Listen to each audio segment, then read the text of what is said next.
The whole building is burned through!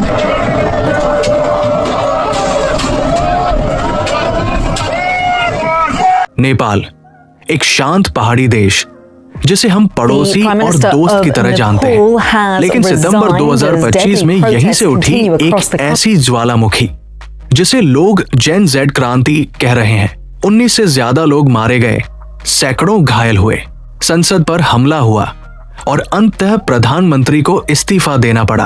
तो आखिर ये आंदोलन था क्या? ये क्यों हुआ और इससे नेपाल का भविष्य किस दिशा में जाएगा? यही है आज की हमारी पड़ताल, नेपाल की जेन जेड क्रांति की असली हकीकत। 4 सितंबर 2025 को नेपाल सरकार ने अचानक 26 सोशल मीडिया प्लेटफॉर्म्स पर बैन लगा दिया। Facebook, Twitter, YouTube, Instagram, WhatsApp और भी कई। कारण बताया गया, इन कंपनियों ने स्थानीय नियमों का पालन नहीं किया।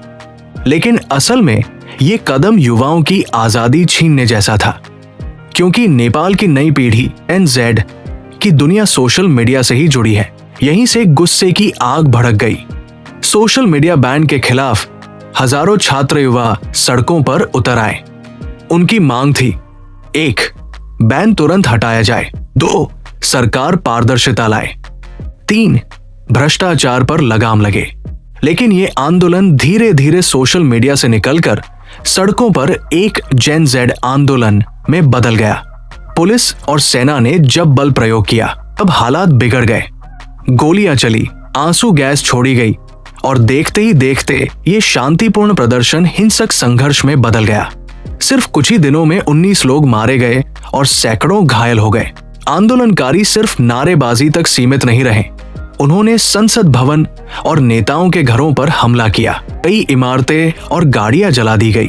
ये नजारे नेपाल के हालिया इतिहास में पहले कभी नहीं देखे गए थे।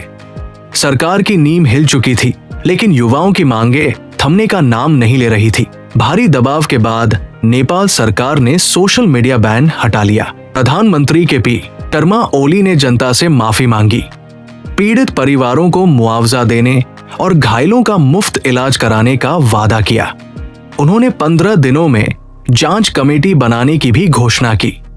लेकिन सवाल यह था, क्या केवल बैन हटाना ही काफी था? प्रदर्शन इतना बड़ा हो चुका था कि सिर्फ सोशल मीडिया बहाल करने से गुस्सा शांत नहीं हुआ। 9 सितंबर को प्रधानमंत्री ओली और राष्ट्रपति रामचंद्र पौडेल समेत कई बड़े नेताओं ने इस्तीफा दे दिया।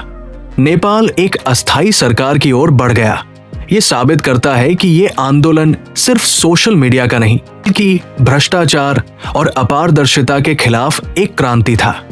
इस आंदोलन में एक अनोखा प्रतीक भी सामने आया, जापानी एनिमे वन पीस का स्ट्रॉ हैट पायरेट्स झंडा। जेड युवाओं ने इसे आजादी और विद्रोह का प्रतीक बना दिया। ये झंडा इस क्रांति का चेहरा बन गया, जो बताता है कि ये पीढ़ी अपने संघर्ष को आधुनिक संस्कृति और डिजिटल दुनिया से जोड़ती है। नेपाल की जेन जेड क्रांति ने ये साफ कर दिया कि नई पीढ़ी अब चुप नहीं रहेगी। ये सिर्फ सोशल मीडिया की लड़ाई नहीं थी, ये थी आजादी की लड़ाई, भ्रष्टाचार के खिलाफ जंग और पारदर्शिता की मांग। लेकिन सवाल यह है, क्या इस क्रांति से नेपाल का भविष्य बेहतर होगा? क्या अस्थायी सरकार युवाओं की उम्मीदों पर खरी उतरेगी? और क्या ये आंदोलन एक नई राजनीतिक संस्कृति की शुरुआत करेगा, या फिर ये भी इतिहास के पन्नों में गुम हो जाएगा? दोस्तों, आपकी राय क्या है? क्या नेपाल की यह जेन जेड क्रांति एशिया के बाकी देशों के लिए भी एक सबक है? कमेंट में अपनी सोच जरूर लिखें।